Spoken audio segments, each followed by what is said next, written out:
नमस्कार दोस्तों, स्वागत है आपका आज की इस खास अंतर्राष्ट्रीय न्यूज बुलेटिन में। और आज हम बात करेंगे दुनिया और भारत की उन बड़ी खबरों की जो इस समय पूरी दुनिया में चर्चा का विषय बनी हुई हैं। तो चलिए शुरू करते हैं आज की सबसे बड़ी खबर के साथ। मध्य पूर्व में युद्ध का खतरा, दुनिया पर मंडराता संकट। दोस्तों, इस समय पूरी दुनिया की नजरें मध्य पूर्व पर टिकी हुई हैं। स्थिति बेहद तनावपूर्ण हो चुकी है, जहां ईरान, अमेरिका और इजराइल के बीच टकराव लगातार बढ़ता जा रहा है।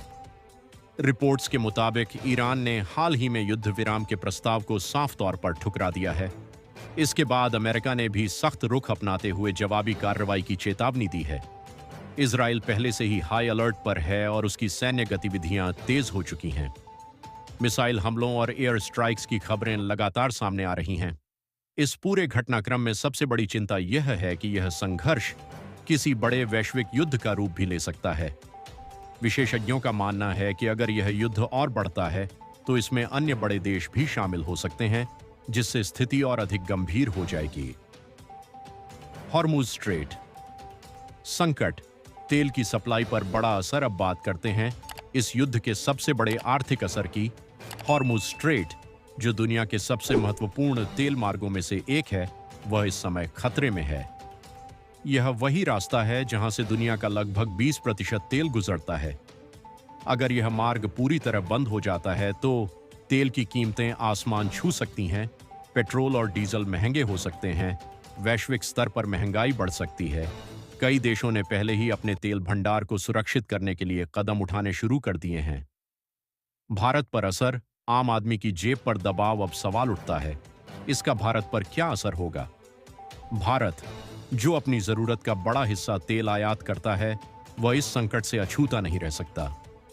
संभावित असर, पेट्रोल और डीजल की कीमतों में बढ़ोतरी हो सकती है।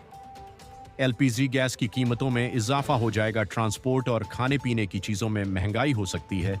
कुछ रिपोर्ट्स के अनुसार कई राज्यों में गैस सिलेंडर की सप्लाई पर भी दबाव देखा जा रहा है। हालांकि सरकार इस स्थिति पर नजर बनाए हुए है और वैकल्पिक स्रोतों से तेल लाने की कोशिश कर रही है। भारत का रुख संतुलित और रणनीतिक। भारत ने इस पूरे मामले में एक संतुलित और कूटनीतिक रुख अपनाया है।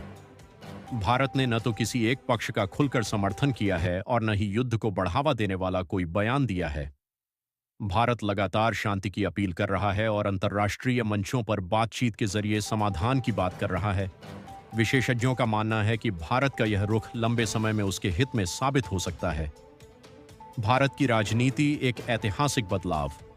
अब बात देश की राजनीति से जुड़ी एक बड़ी खबर की। भारत में आज एक ऐतिहासिक कदम देखने को मिला है।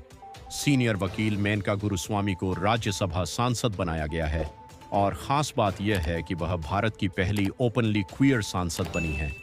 यह कदम भारतीय लोकतंत्र में एक नए युग की शुरुआत माना जा रहा है। यह दर्शाता है कि देश अब विविधता और समानता को और अधिक स्वीकार कर रहा है। दिल्ली में सुरक्षा में चूक, बड़ा सवाल। राजधानी दिल्ली से भी एक चौंकाने वाली खबर सामने आई है। दिल्ली विधानसभा में एक व्यक्ति ने अपनी गाड़ी घुसा दी, जिससे सुरक्षा व्यवस्था पर गंभीर सवाल उठ गए हैं। हालांकि सुरक्षा बलों ने तुरंत कार्रवाई करते हुए आरोपी को पकड़ लिया, लेकिन इस घटना ने यह दिखा दिया कि हाई सिक्योरिटी जोन में भी खामियां हो सकती हैं। मौसम अपडेट, राहत और चेतावनी दोनों। अब बात मौसम की। भारत के कई हिस्सों में मौसम ने अचानक करवट ली है। दिल्ली एनसीआर में बारिश और तेज हवाओं ने गर्मी से राहत दी है। आईएमडी ने अगले 2 दिनों के लिए येलो अलर्ट जारी किया है। वहीं गुजरात और अन्य राज्यों में भी बारिश और आंधी की चेतावनी दी गई है। इसका असर किसानों और आम लोगों दोनों पर पड़ सकता है। खेल जगत, भारत के लिए बड़ी उम्मीद। खेल जगत से एक बड़ी और सकारात्मक खबर। भारत 2030 कॉमनवेल्थ गेम्स की मेजबानी की तैयारी कर रहा है। इस हफ्ते अंतर्राष्ट्रीय प्रतिनिधिमंडल अहमदाबाद का दौरा करेगा और तैयारियों का जायजा लेगा। अगर सब कुछ सही रहा तो भारत एक बार फिर दुनिया के सबसे बड़े खेल आयोजनों में से एक की मेजबानी करेगा। वैश्विक अर्थव्यवस्था, अनिश्चितता का दौर। दोस्तों, इन सभी घटनाओं का असर सिर्फ राजनीति या युद्ध तक सीमित नहीं है, बल्कि इसका प्रभाव वैश्विक अर्थव्यवस्था पर भी पड़ रहा है। शेयर बाजार में उतार चढ़ाव, निवेशकों में चिंता, व्यापारिक गतिविधियों में कमी। विशेषज्ञों का कहना है कि अगर स्थिति जल्दी नहीं सुधरी तो इसका असर लंबे समय तक देखने को मिल सकता है। आम जनता के लिए क्या जरूरी है? अब सवाल यह है कि आम लोगों को इस स्थिति में क्या करना चाहिए। घबराने की जरूरत नहीं है। अफवाहों से बचें, सही जानकारी पर भरोसा करें और जरूरी चीजों का संतुलित उपयोग करें। तो दोस्तों, आज की बड़ी खबरों में हमने जाना। अगर आपको यह वीडियो पसंद आई हो तो इसे लाइक, शेयर और चैनल को सब्सक्राइब करना न भूलें। हम आपके लिए ऐसी ही बड़ी और सटीक खबरें लेकर आते रहेंगे। धन्यवाद।